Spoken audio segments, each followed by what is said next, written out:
তা এখন সেখানে আপনার এই কমিউনিস্টদের ইয়ে আছে, ছাত্র ইউনিয়নের প্যানেল আছে, ইসলামী ছাত্র শিবিরের প্যানেল নেই। ওনার কিন্তু আদালত পরিচালনা করার ক্ষমতা আছে চিফ ইলেকশন কমিশনার।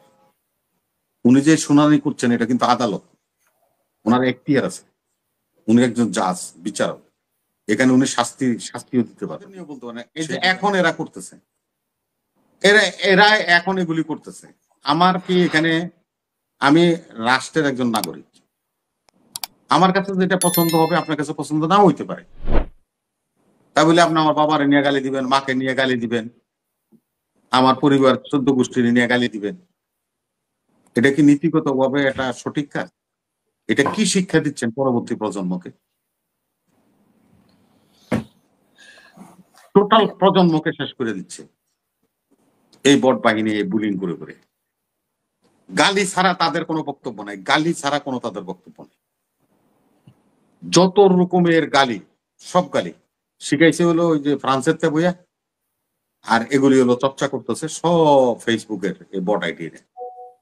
বাবাকে ধুয়ে গালি তুলে, মাকে নিয়ে গালি করে, আমার স্ত্রী নিয়ে বিভিন্ন কথা কইব, আমার শালীর নিয়ে বিভিন্ন কথা কইব, ফেক কথাবার্তা বানায় একটা ইয়ে করে দিব। এভাবে মানুষকে সামাজিক ভাবে হেয় প্রতিপন্ন করছে, রাষ্ট্রীয় ভাবে হেয় প্রতিপন্ন, সব জায়গায় তারা এই সমস্ত কর্মকাণ্ডগুলি চালিয়ে যাচ্ছে, দীর্ঘদিন তারা চালিয়ে যাচ্ছে। এটা কোনো প্রতিকারও তাদের কাছ থেকে আশা করে না। এই যে আমাদের ফজলুর রহমান, তারা শোকজ করে দিচ্ছে 24 ঘন্টা। এমন কালকে সকালবেলার মধ্যে, আজকের মধ্যে যদি সে শোকজের উত্তর না দেওয়া, মনে হয় কালকে সে বহিষ্কার হয়ে যাবে। তাই নীতিগত ভাবে আমি আমি এই জন্যই বলছি যে আপনাদের বিরুদ্ধে যে অভিযোগগুলি উত্থাপিত হচ্ছে, আপনারা কেন এখান থেকে বের হয়ে আসতেছেন, কেন শুনতে? আপনার ঢাকা ইউনিভার্সিটিতে নির্বাচন হচ্ছে, সেখানে জাতীয়তাবাদী ছাত্র দলের প্যানেল আছে, বাকশাসের প্যানেল আছে, সেখানে আপনার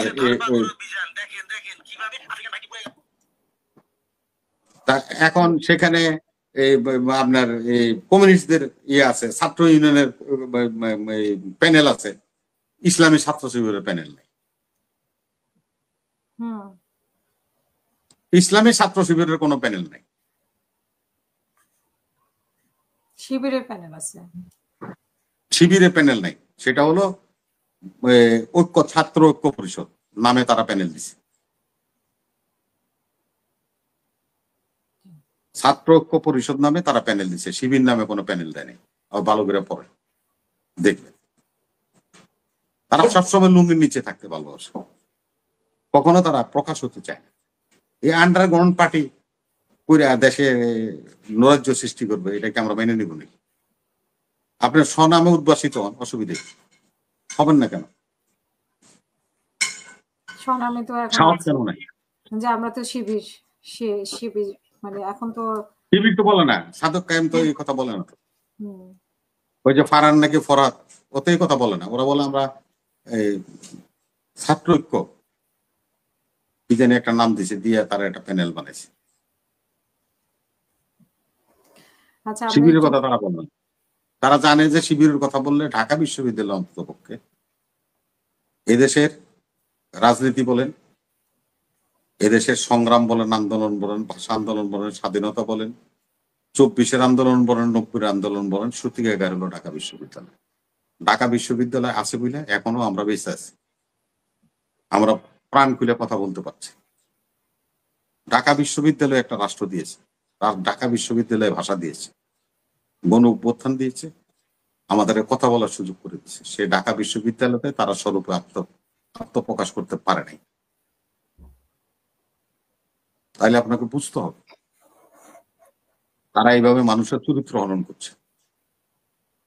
এই চরিত্র হননকারীদের সাথে কোনো কথাই বলা যাবে না। রুবিন ফারহান যদি অন্যায় করে থাকে সেটা কি আমাকে বুঝতে হবে। ওনার কিন্তু আদালত পরিচালনা করার ক্ষমতা আছে চিফ ইলেকশন কমিশনার। উনি যে শুনানি করছেন এটা কিন্তু আদালত, ওনার এখতিয়ার আছে, উনি একজন জাজ, বিচারক। এখানে উনি শাস্তিও দিতে পারবেন, সেই বিধানও ওনার দেওয়া আছে।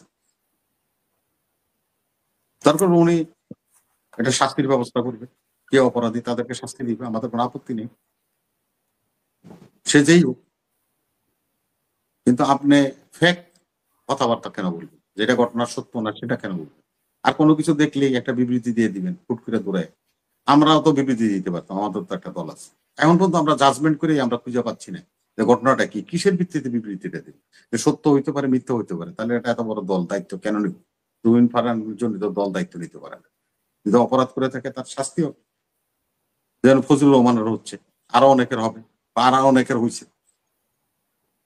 দল তো কাউকে ক্ষমা করে নাই। মান্নান বইয়ের মতো লোকরে এই দল চেক করে দিছে, বিচৌধুরীর মতো লোকরে এই দল বাইর করে দিছে। এই দলটা আপনারা যেভাবে বিএনপি কে মনে করেন, বিএনপি একটা মাল্টি ক্যারেক্টারের একটা দল, মাল্টি ক্যারেক্টার। জিয়াউর রহমান এটা করে গেছিল, শাহাদিজকে প্রধানমন্ত্রী বানাইছে, বেগম খালেদা জিয়া নিজামী মোজাহিদের মন্ত্রী বানাইছে। বহুমুখী, হিন্দু, বৌদ্ধ, খ্রিস্টান, জৈন, আপনার সাঁওতাল, গারো, চাকমা, তিরপা, হিন্দু, মুসলমান, সবাইকে নিয়ে এই দলটা।